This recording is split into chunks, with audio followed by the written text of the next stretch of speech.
Hello and welcome to the Miko Bits show, and I am your host, Miko Bits. I have another actually super exciting show, which is round two with Mark Jeffrey, who, of course, enticed us all with his tales of how did he get interested in this elusive Wi-Fi token, and how did he understand that this was really going to be a blockbuster, right? So I think that was a fascinating interview, super exciting, and of course he's also an old friend.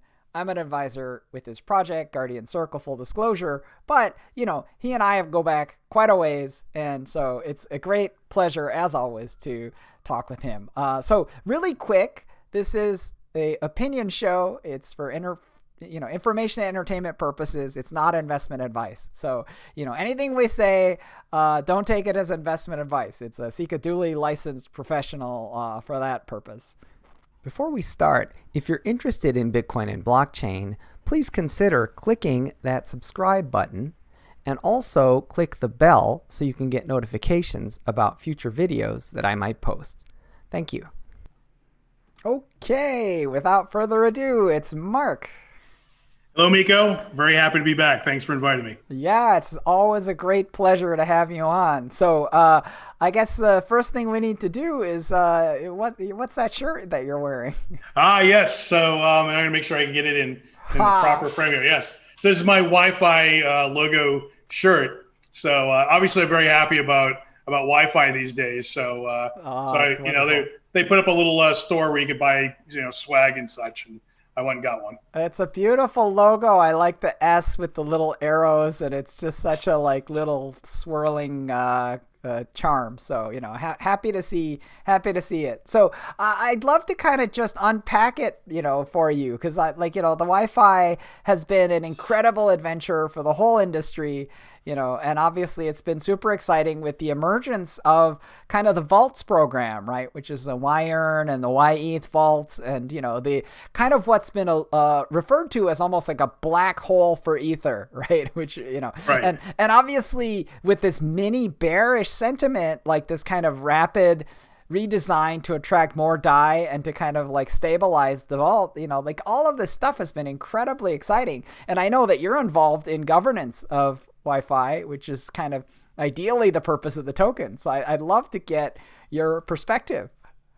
Yeah, I mean, it's been really super exciting. And as you mentioned earlier, and we talked about this in the last show, I really like the person, actually Andre Cronje, I think you pronounce it. Yeah, Cronje. Who's the guy behind it. It's been the deeper I get into the project and the more I participate on the governance boards and vote on things and listen to other people, kind of the more excited I get, the more I understand. So yeah, it's been really fun. And I think we're in week 6 of this whole thing. So still very, very new, and still probably a lot to learn. There's probably some bad stuff that we're not seeing yet that will come out in time, but so far it's been all good. I feel like you're really an OG, and I think that you and I have been around open source software long enough to remember these characters like Linus Torvald, right? And I think that Andre is like a spiritual godfather figure, he's almost a Vitalik figure for Wi-Fi, and I think that that's so interesting to see the evolution of this kind of space, because when you think about decentralized finance, there's this kind of codes over there, smart contracts over there, and it's kind of like fish mating, where the one fish puts the eggs on the ground and the other fish shows up later and fertilizes the eggs, and then the babies never meet their parents. You know what I mean? That's kind of the mood of DeFi. And what's this character doing? You know what I mean? It's great to see, I call it almost spiritual or moral leadership, right? It's amazing to see a human, right? And what a human he is. So please, give me more thoughts. Yeah, so he is a good human. He appears to, not only is he intelligent as a programmer or a technologist, but he's also a financial wizard, and he's also someone with a good soul and a good heart, as far as I can tell, right? I mean, there's no way to know for sure, but watching him pretty closely on Twitter and interacting with him, he's very cautious about what he says. He's very thoughtful. And he's always trying to do right by people. And when he sees someone else not doing right, he will call them out on it, and not in a angry or mean kind of way, but in a, look, I've seen this, and you should really do that. And he just did that with the whole sushi swap debacle that happened over the past week. He scolded Nomi Chef, right? Because he was basically saying, I think I read the tweet, and let me paraphrase and see if I got it right? Which is, he was basically saying, well, so 10% was supposed to go to devs, which are supposed to develop the thing, right? But now you're actually saying that I'm withdrawing from the project. And so like, I don't understand. Like, like he was kind of nudging him. He was kind of like, are you planning to develop this? Because if you are, you should get the development fund. But if you're planning to withdraw, then I don't understand what you're doing, So then you should give the money back. Wow. Right. Like, that's kind of what I mean when I say something like moral leadership, right? Because it's hard to describe, but like what I'm really talking about is, and I mentioned this kind of on an earlier show, right? Which is the idea that Vitalik could say, I don't like this DAO hack thing. I'm over here. Anyone who wants to come over to this side, like I'm planning to call this side Ethereum, so like Andre could do the same thing. Like I think, he could easily fork YFI if he had to, and everyone would go after him and not. Yeah, no question. And then there was an event where, I mean, Andre did not pay himself. There were no tokens that he reserved for himself during, when YFI was launched. So he earned in like the rest of us. And there was a moment where he said, I'm kind of low on funds. I'm kind of low on cash. And so there was a governance bill that arose to provide him out of the treasury of profits that YFI was very quickly making. And the vote was like, 100%. Of all voters voted him money immediately, right? There was no question. How much was that about? Do you remember? Yeah, it was about $500,000, and it's an evergreen fund. So as it depletes, we fill it back up from profits from YFI. So YFI is making like $250K a week, something like that. So it's quite profitable already. So. That's amazing. And so it feels like a treasury? Yeah, it's a treasury, and there's always $500K in it, and it's totally at Andre's discretion how he wants to spend that. So, he's obviously paying himself, but now he's got a few helpers that are helping him with things. It's no longer just the Andre show. But nobody's making like $250K a year salaries or anything like that. So, Yeah, that was really interesting. There was actually a spat on Twitter between the Sushi Swap guy, and the Uniswap guy.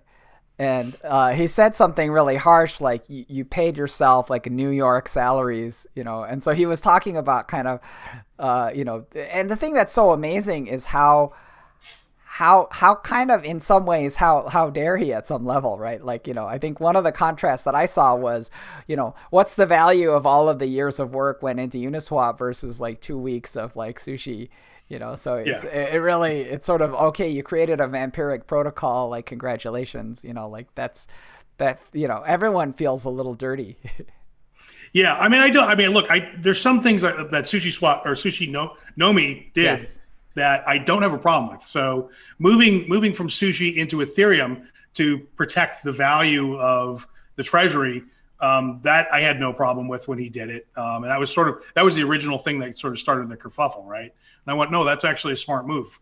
And I do think, I think it sort of turned sour after that, and everyone sort of attacking him probably made him more aggressive, looking out for his own interests. As the pitchforks came out. So I do think this thing sort of, I don't think Nomi is totally to blame for the whole thing. DeFi Dad was actually pointing out that the way he did that was through a Zap, right? So that he actually had a Zap that pooled, I was actually in that exact same Zap. It's the Ether Sushi Zap, and he basically just pulled it, but I agree. I mean, it is treasury management, but like, for him to go after Hayden and say like, you're getting rich off of like all of your work, like, it's like, it's really the pot calling the kettle black. Like it's sort of. Yeah, I don't want to totally defend Nomi here, because Nomi definitely did some things wrong.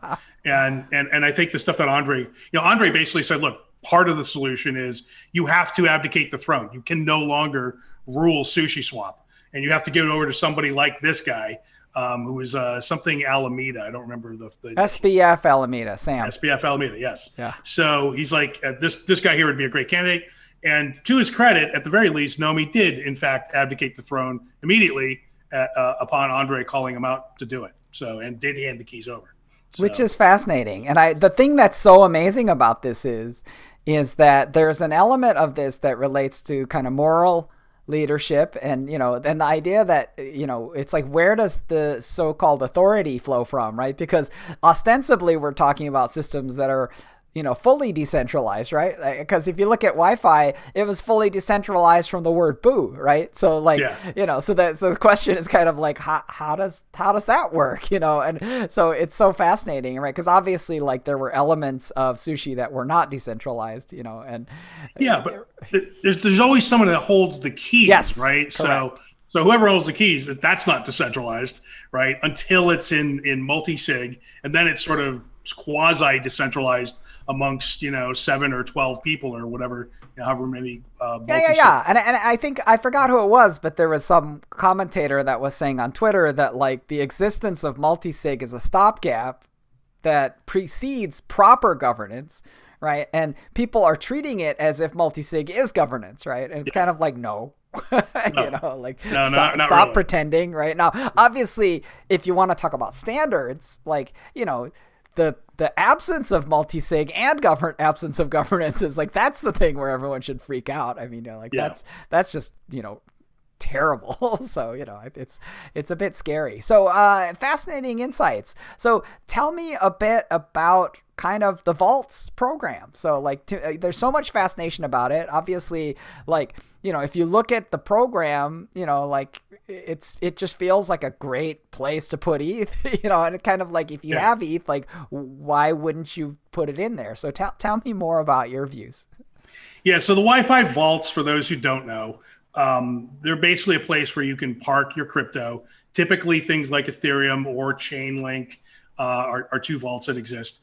And the crypto that you leave in there makes insane interest for you. So, and it's depending on when you look, it's been as high as 120%, and kind of the lowest it gets is like 30% or 40%.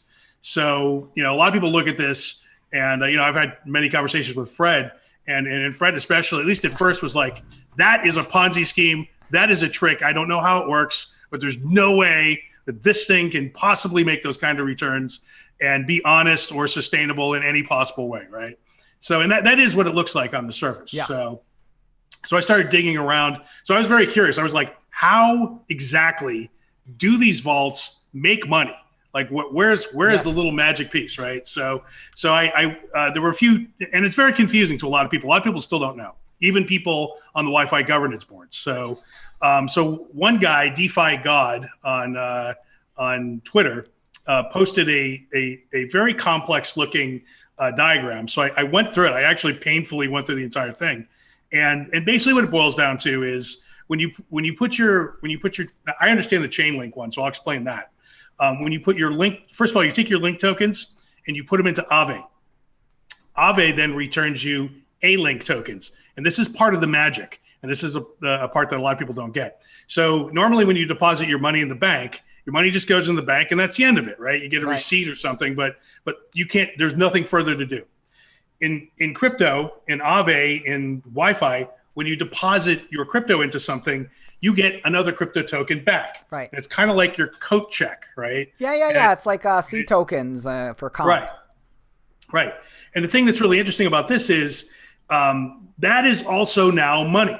So if I give you my A-Link, you can then redeem the A-Link for Link back at Aave, right? So if I give you 100 A-Link, you're like, that's great. It's like I gave you 100 Link. It's the same thing. And yet my Link is still in Aave, earning interest from Aave. Aave is lending it out to people, right? So my money's in two places at once, right? Yeah. And you can keep doing this, this kind of recursion or inception kind of effect, 6, 7, 8, 9 times. Sure. And so you can make your money act like, your $100 can act like $900 in terms of getting returns. So that's mechanism A by which these insane Yeah, yeah, returns yeah. are. So this one of the ways that we've seen this happen is Instadap created this max comp farming yields contract, right? And it basically did the same thing, which is it basically kind of recursively formed a loop where you would basically collateralize and then you would borrow, and so you would basically create this kind of like loop, right? So you'd basically take the borrowed money and stick it back in the contract and then like pull out a loan again off of that and then collateralize again and keep going, right? Obviously with like fractional collateralization, there's a limit to how many times you can do it before you get drowned by gas, but but it's interesting. Yeah, so I want to make sure that that people understand that what YFI is doing is not what you said. It's not as janky or as sort of rickety as what you just suggested. Although I'm sure that's possible. What you suggested is possible. YFI is a lot more conservative. It's very careful about the way it is constructing these things. Okay. Again, that's Andre's personality, right? So the first thing he does is he puts it into Aave, gives you A-Link tokens. That is to preserve your position in Link. So if you put 100 Link into Aave, you always have 100 Link. If Link goes from $100 to $1,000 per Link token, you still reap the benefits of that, right? It's not like you sold your Link. Yeah. Your Link is still somewhere, right? Yeah. So your position's preserved. The A-Link is then deposited into the vault. The vault then deposits it. The vault then uses the A-Link as collateral on Aave again to borrow stable coins. So now it's got a big pile of stable coins. It then deposits those stable coins into a curve pool, Y-curve pool. The Y-curve pool then does several things with those stable coins. One, it looks for the best yield on Aave or Compound or any of the other lending platforms. It deposits some stable coins in there to get you interest, right? The other thing that it does is it puts those stable coins into AMM, automated market maker pools, which service DEXs, decentralized exchanges, and stablecoin stabilizations. And both of those things pay transaction fees every time somebody or a DEX or a stablecoin interacts with that liquidity pool. So theoretically, there is no upper limit to the number of transactions that could be going on at any time, right? Other than whatever ETH can handle and that sort of thing. But other than that, the velocity of transactions in the DeFi and specifically in the crypto Ethereum world, every time one happens in your sector of it, you make money. You're the toll booth, right?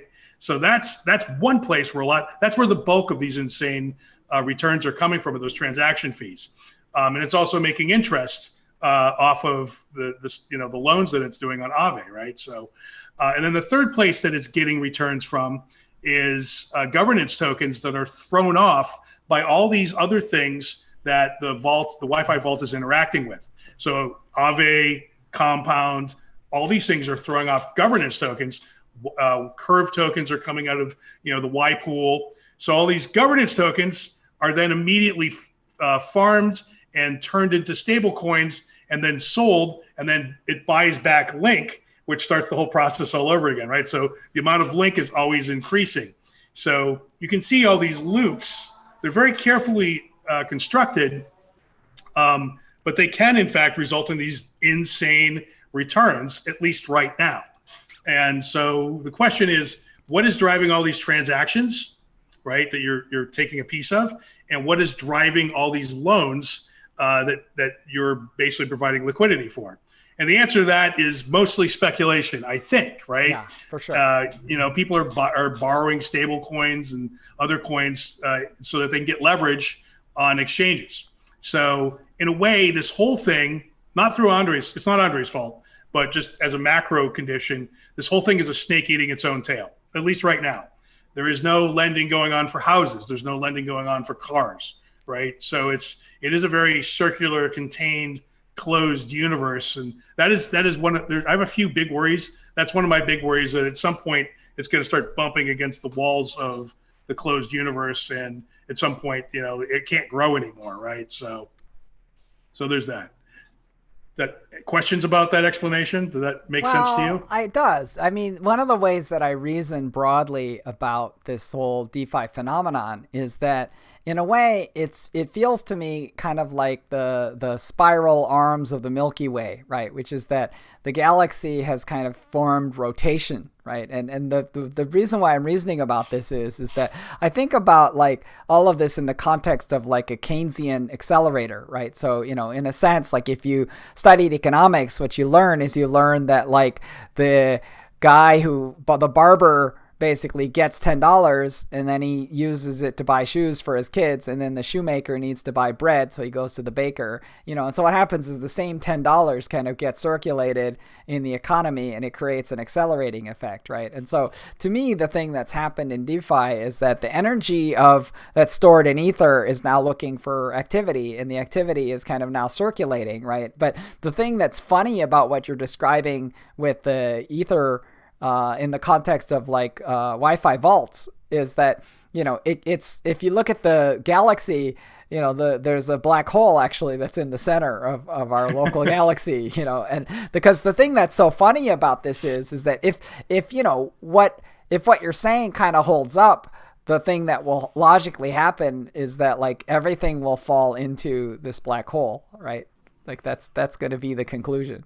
Yeah, well, I think so. One of the big vaults that opened up recently, you alluded to it earlier, is an Ethereum Wi-Fi vault. Yes. And again, it's a thing that makes 40% to 120% returns.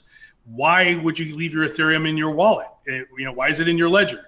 It could be doubling in size every year if you only put it into this vault, right? So that's the black hole. If everyone puts their Ethereum into this Wi-Fi Ethereum vault, there's a weird side effect that comes out of this, and that is that Andre now holds the most Ethereum in, possibly more than 52%, possibly more than 70%.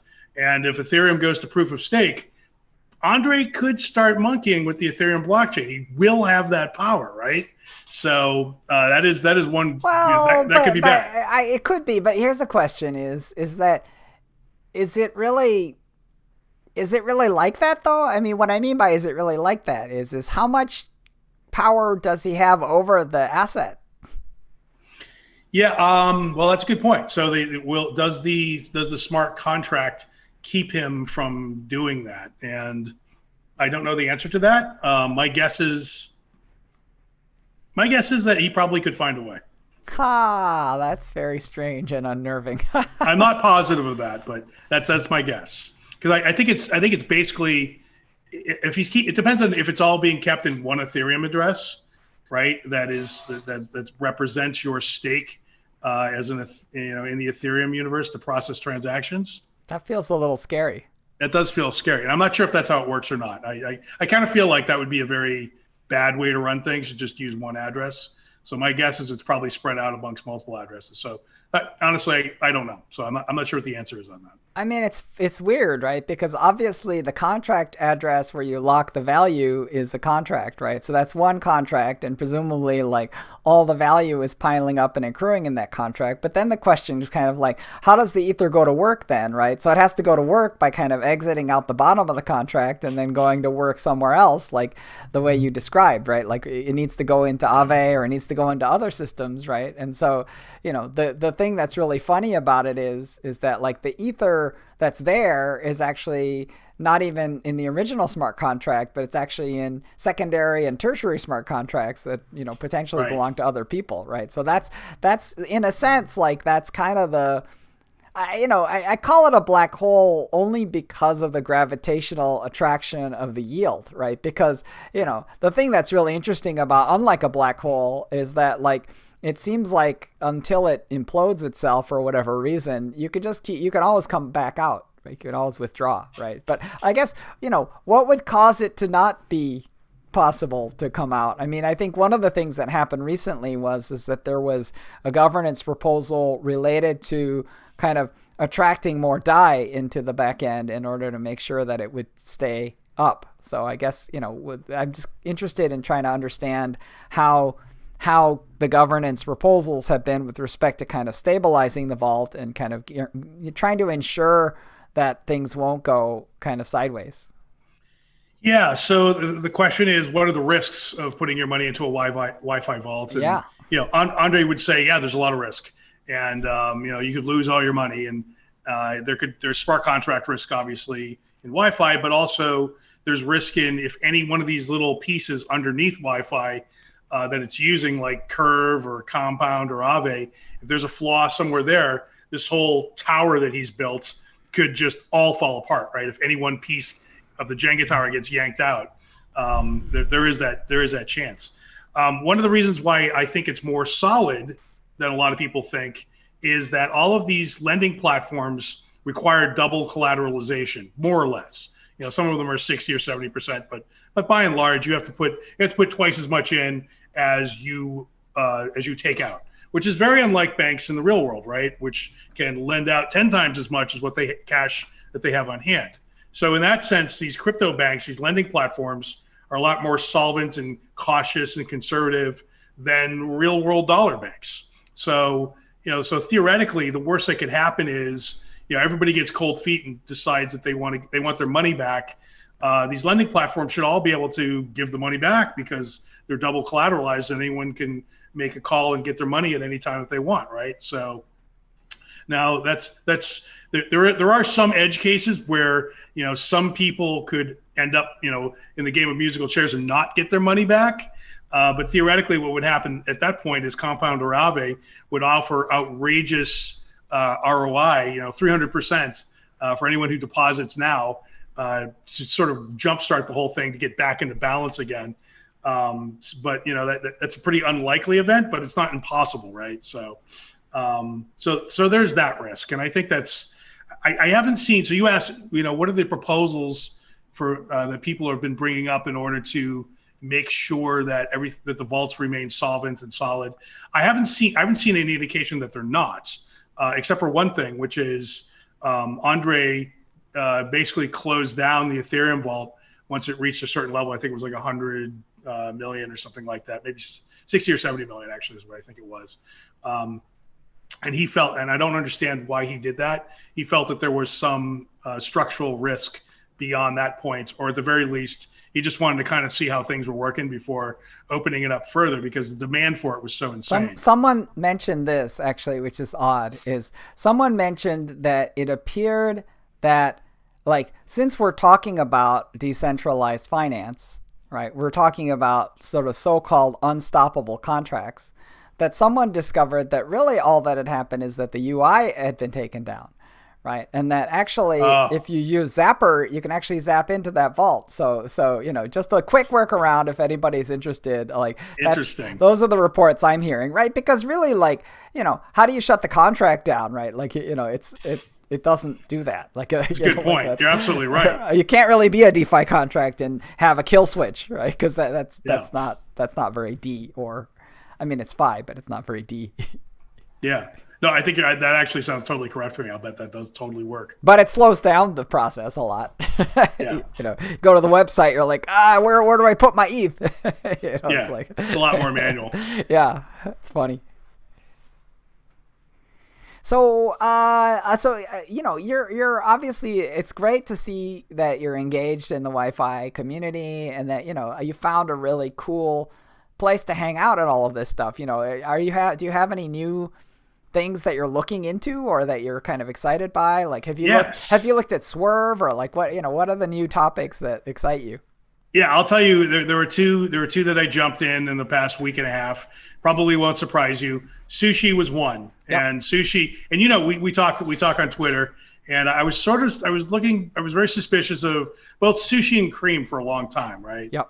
And when sushi dove from about $170 per sushi to sub $1, at that point I had another look at it because I'm like, well, if it comes back, this could be an insanely good time to buy, right? So I kind of again, I sort of looked at Nomi. I did not feel that he was another Andre. I didn't get that vibe at all from him. But I did feel that somehow this was going to correct itself, and oddly in crypto, these things do tend more than not to correct themselves, like the DAO hack on Ethereum, right? That looked like a disaster at first, but it actually ended up doubling everyone's money by creating another fork of Ethereum. And the people that lost their money got their money back.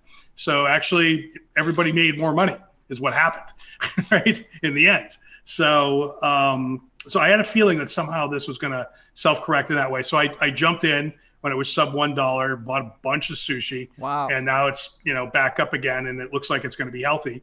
And then the other one that I was initially suspicious of, Cream, the more I dug into that one, I still don't really understand the people behind it too well. But what I did start noticing that I really liked was that it was servicing these very strange, oddball, long tail coat check coins, right? Like YY Curve, and things you don't see lending pools for YY Curve on Aave or Compound, right? It's just the mainstream coins, right? More or less. And so these guys, Cream, were just going after these kind of Wi-Fi internal coins or tokens, and I was kind of like, that's super interesting. And that gives, I don't know what Andre can do with this, but I do know that these are more keys on his piano, and they're significant new keys. And so whatever new symphonies he can compose, he just got a lot more options. And I think that, and Andre seemed to take to Cream too. He started tweeting about it, and I noticed his eyes, on Twitter appear to light up. So I jumped into Cream, and again, that's gone up like 3x as well. So that's done very well. So I nibbled a little bit on the Cream phenomenon. I went in, it went up. I kind of basically kind of recovered my principal, and then I held on to it. It came down a little bit. I took profits, and then I kind of exited the scene. But part of my thought process around that is that Robert Leshner ended up being one of the multi-sig holders on Cream, and that feels, he's very reputable, and it wouldn't be worth it for him to just go and take some shitcoin key, just for YOLO, he's kind of got enough money, and he's not, I don't think he's particularly interested in just screwing around with degen. So just on a lark, so I think he's a serious enough human, and I think he has enough kind of responsibilities and vested interest in comp that he wouldn't just slander himself. So I just feel like that was interesting for me, but I don't think I read it as clearly as you. I don't think I read sushi as clearly as you, so I think these are great picks, and really, really good footwork. Well, the other thing I'd say about Cream, and one of the reasons I started watching it, was its market cap was super low, right? It was like 15 million, something like that. Yep. Whereas the things that it had forked, Compound, et cetera, Aave, they were in the hundreds of millions to $billion range. I don't recall. I think Compound's like 1.1 or 2 billion at this point. And Aave is, I think it's very high, hundreds of millions. So its market cap was extremely low compared to other things like it. And it was really no different than those other things, other than it was earlier in its life cycle, and it was aiming itself at these long tail weirdo coins, right? But Amazon aimed itself at long tail, Earth's largest bookshelf, whereas, Cream looked like Earth's largest coin store, right? And the more I looked at it, and I was kind of like, I really like this. It's sort of a weird way to go at it, but I actually really like it. So, it was sort of the combination of those two things that made me jump in. That's really cool. And, those are interesting picks. One of the things that's I'm kind of interested in these days is Swerve, so I'm wondering if you have any thoughts. I have not. Unfortunately, I haven't had a lot of time to go. I have not dug into Swerve yet, but it's been on my radar for about a week or so, and I just, for whatever reason, Neo has been doing some new things. We're in the Neo universe with Guardian Circle. So Neo is coming out with this new platform called Flamingo, and they keep releasing stuff. When I'm about to go look at Swerve, Neo releases a whole bunch of new material about Flamingo, and so I have to sort of dig through that, and that's been sort of consuming my attention. So, and today they released a light paper on Flamingo. My take on it is simple, which is my take on Swerve is that they're kind of like a vampiric sort of a sushi swap, and instead of going after Uniswap, they're kind of going after Curve, right? And so in a way, that's the thesis, and it's more directly vampiric in the sense that SushiSwap was kind of a pseudo-vampiric in the sense that it didn't directly address the TVL until kind of migration, right? But what's happening now is that Swerve is directly locking value that effectively belongs in kind of the Curve ecosystem, right? So it's the amount of value that's locked in Swerve is already pretty high. I think it's 400 million, or it's wow. It's fast. It's a rocket ship. So, I mean, Okay. the formula is pretty simple, right? Which is, look for a stable protocol, create a vampiric clone, start, enable farming, provide this kind of 2-week farming incentive, so that people get kickstarted, and that's it, and kind of Bob's your uncle. So like, I feel like that's the thing. And obviously, like, to me, I'm getting signal from talking with, friends of mine who are, kind of doing some of the tire kicking, right? Because I tend not to kind of just jump for narratives and things. I do want to kind of get more validation from people I talk to. Yeah, I have to actually play around with the stuff for a little while before I trust it, right? So, and I've lost coins. We all have. I've screwed up doing these things, but that's why I use little amounts, right? So, but you have to feel the stuff, in your bones in order to sort of really understand it. So. Yeah, one thing that I've been really enjoying, I had Nodar from Zapper on my show. DeFi Dad just joined Zapper, and I'm planning to have him on the show as well. And the thing I've been enjoying is that Zapper's kind of a fun interface with which to run a bunch of experiments, right? Because they've been reasonably facile at introducing novel things, like they're pretty quick with like kimchi and sushi and stuff. So like the ability to kind of run a lot of very low rent experiments on that platform is pretty high. You can just kind of like see what happens, right? As long as you're not deploying a lot of capital, like it becomes sort of just a fun little laboratory. Yeah, that is interesting. Actually, one other thing I'll mention, it's been very interesting to watch platforms like Binance, the established players, just add Wi-Fi, just add sushi, and knowing from experience, those centralized platforms typically charge you $500K to $1 million just in listing fees, right? And they're so spooked by what's happening with Uniswap and Wi-Fi and all these things. They're just adding the tokens because they know there's demand for it, and they're adding them for free, right? And Andre actually tweeted out a couple of weeks ago, he's like, one of my greatest joys in life is telling these people, no, I won't pay you anything, and you can either list me or not, I don't really care. And they're all listing them because they have to, because otherwise people will leave their platforms, right? So it's the tables have been turned. Did you see what CZ from Binance said about sushi?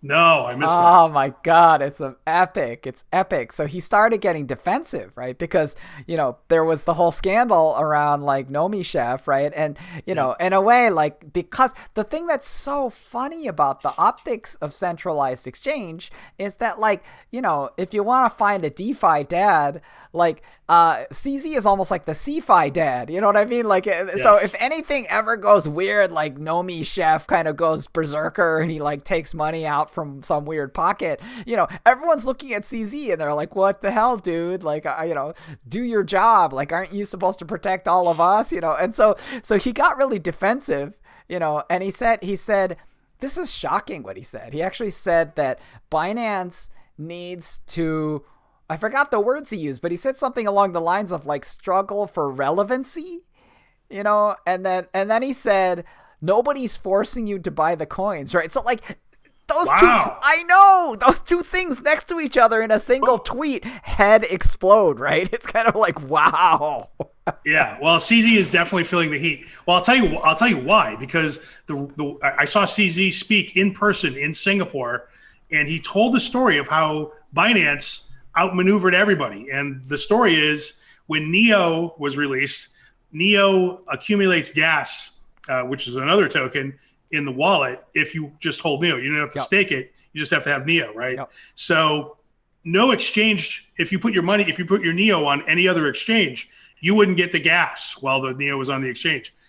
Binance very quickly said, we got to give the people their gas, right? So if the Neo is on Binance, you're going to get the gas. And they were the first and only at the time exchange to do that. And everyone flooded towards them because they moved quickly and they remained at the top of the heap because of that one move, right? So, well, I remember this from the history, right? Because at the time, at the beginning, it was Ant, right? And at the beginning, yes, the sales pitch for Neo/Ant was Chinese Ethereum. And the yep, reason why I remember this so clearly is this was during kind of the heyday.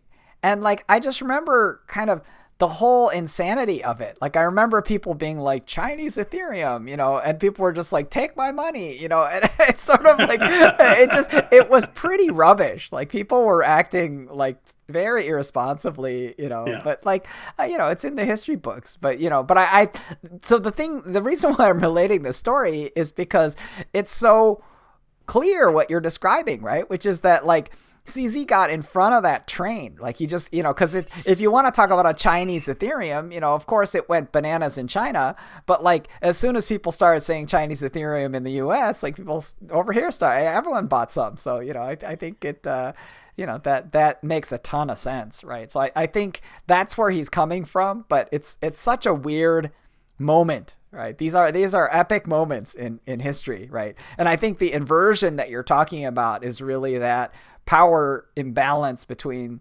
centralized and decentralized. It's now swing back the other way. They're all scared. There's no doubt about it. Just watching their actions.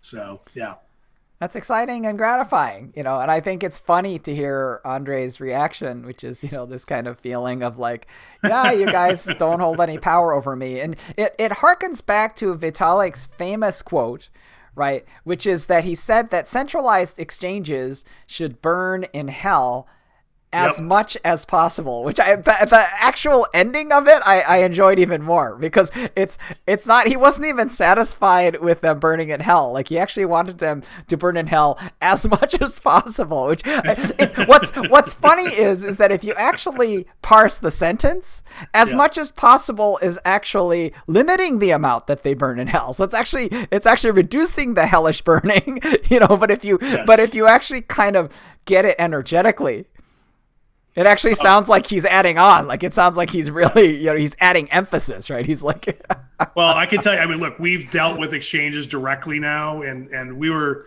actually pretty shocked at some of the stuff that came out of their mouths when we first started trying to, talking to people about listing. And it is the dirtiest little world I have ever seen. And that I completely with Vitalik on that sentiment. So yeah, I'm delighted to see the rise of the DEXs. Yeah, nobody complains about Uniswap's listing fees. Yeah, right. You want to be on Uniswap? Just make a token. You're automatically listed. Go free to all. It's great.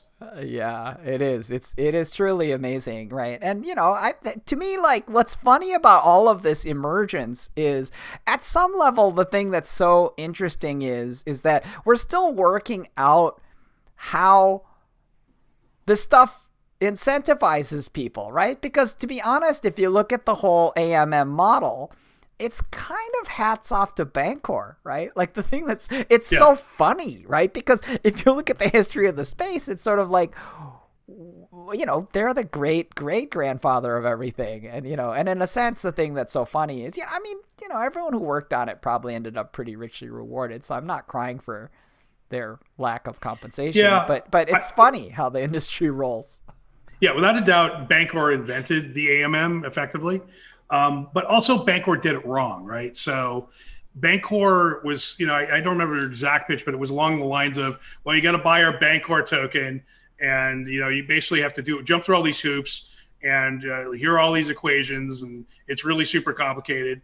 Whereas the AMM just flipped all that on its head and just said, no, this is all super simple, and you don't have to do anything. If you want to play ball with us, great, it's free, and just plug in here, it's easy.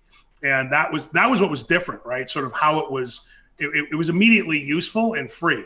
There was no sort of hoops to jump through, like, and no over intellectualizing it the way Bancor did. I think just the vibe of it was different, and that made a very big difference, right?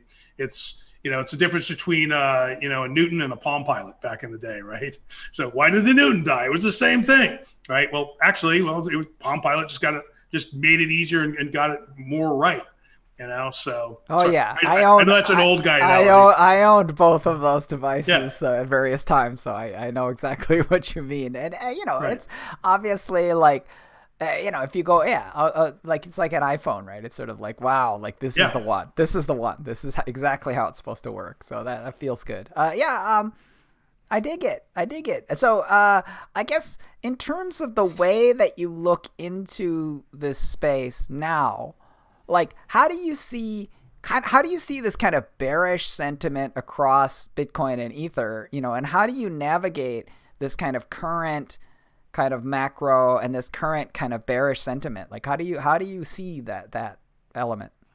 Well, I think the DeFi world hasn't really gone bearish.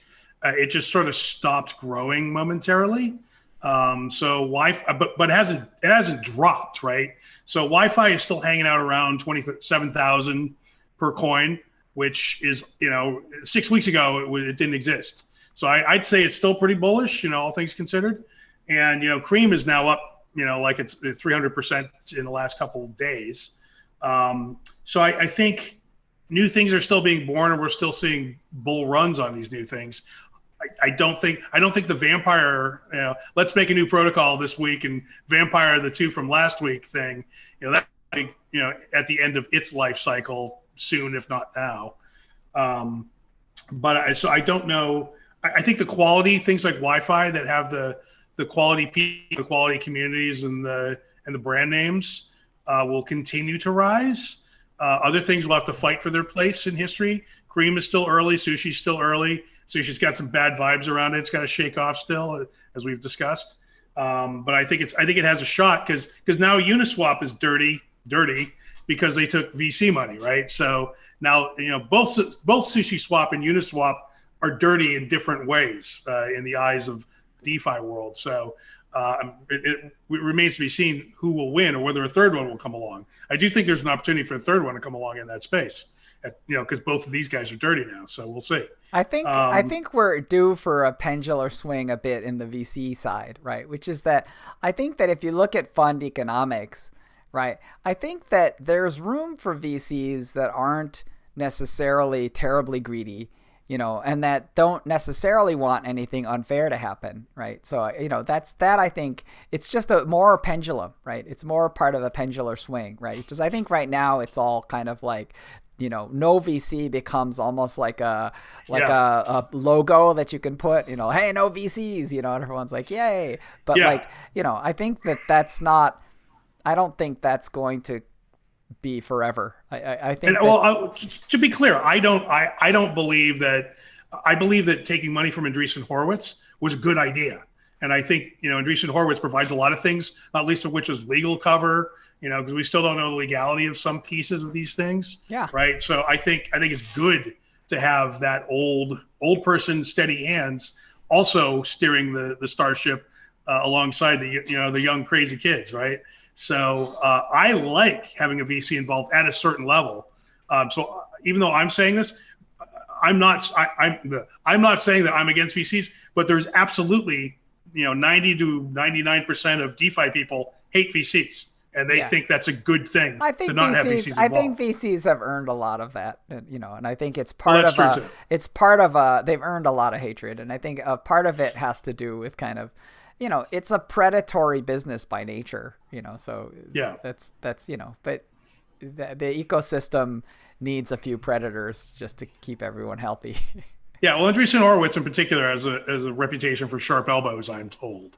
So they have a very large fund, so they need to deploy capital, and if it requires them to bash people out at various times, they don't hesitate. They're not shy. No, and again, it's a predatory business, so but the biosphere contains predation. It does.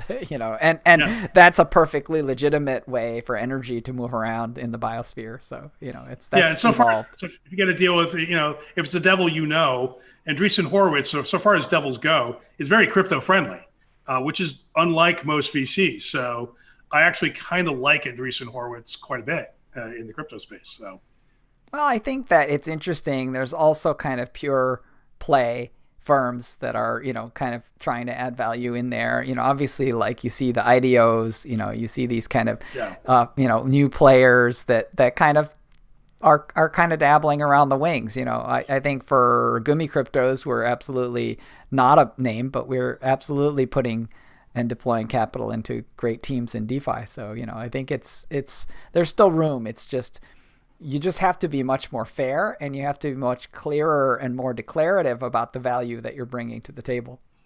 Yes, totally agree. Excellent. Well, good. This has been super fun. I think I've got notes that I've taken. I think there's definitely things that, I'm going to make some adjustments, and it's always fun to hang out. I love hanging out with you, Miko. I love coming back. So I'll come back anytime you invite me. Thank you. Yes, we'll do it again and again. This is always a great time. Thanks so much.